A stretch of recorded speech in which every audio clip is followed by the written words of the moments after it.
Thank you. I now yield 5 minutes to Mr. Carter.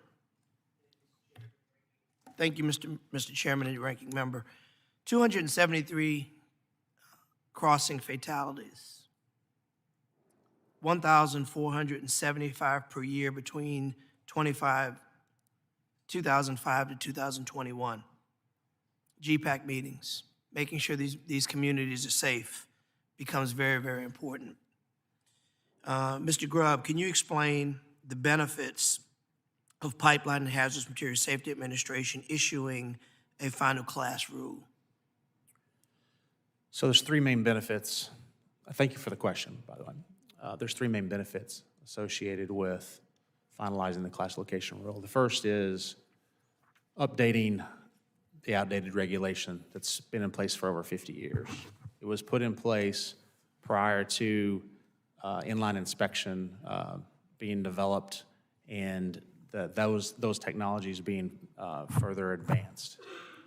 The second is, or the second benefit is, we will eliminate over 800 million cubic feet that's emitted annually by virtue of having alternative methods of compliance with the current regulation. The third benefit is the hundreds of millions of dollars that industry is spending on replacing perfectly safe pipe that's in accordance with the current regulation can be reallocated to other safety measures, other safety benefits on these pipeline systems. We hope that PHMSA will finalize this rule as soon as possible based on those three benefits. Can you share with me what your company does to ensure pipeline safety? So,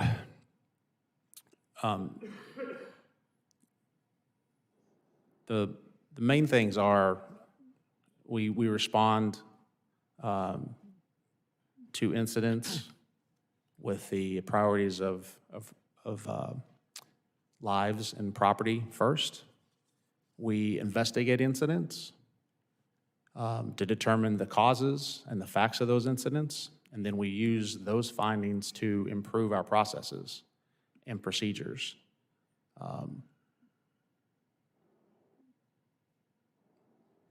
So we know how important it is to involve the community.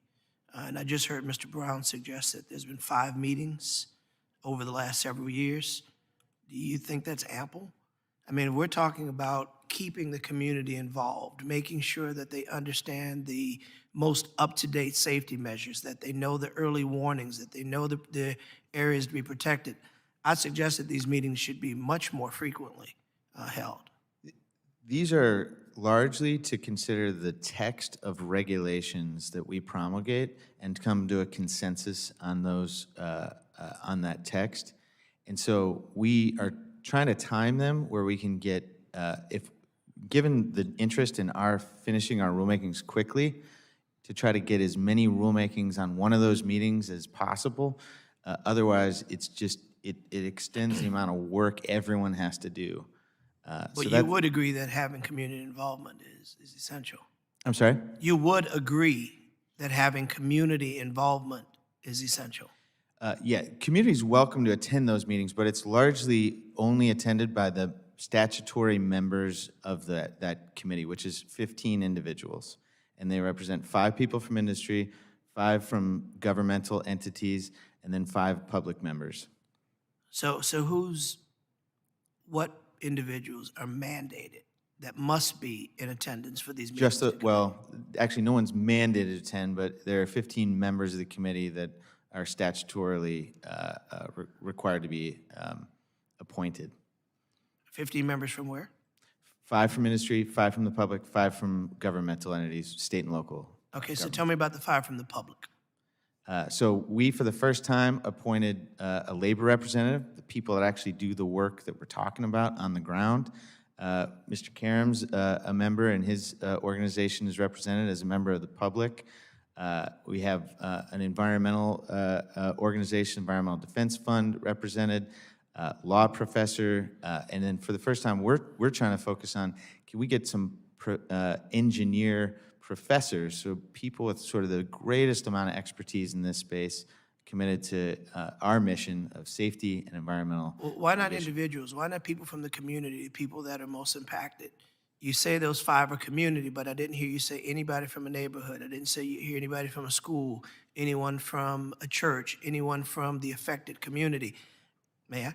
Yeah, It's we do it. yeah. Yeah. Let me ask first. Oh, sorry. It's important that when we talk about these things that we involve community. And if you call it a community 5, then that community should truly be representative of the people in the community. My understanding of what The Congress. gentleman's time has expired. I yield.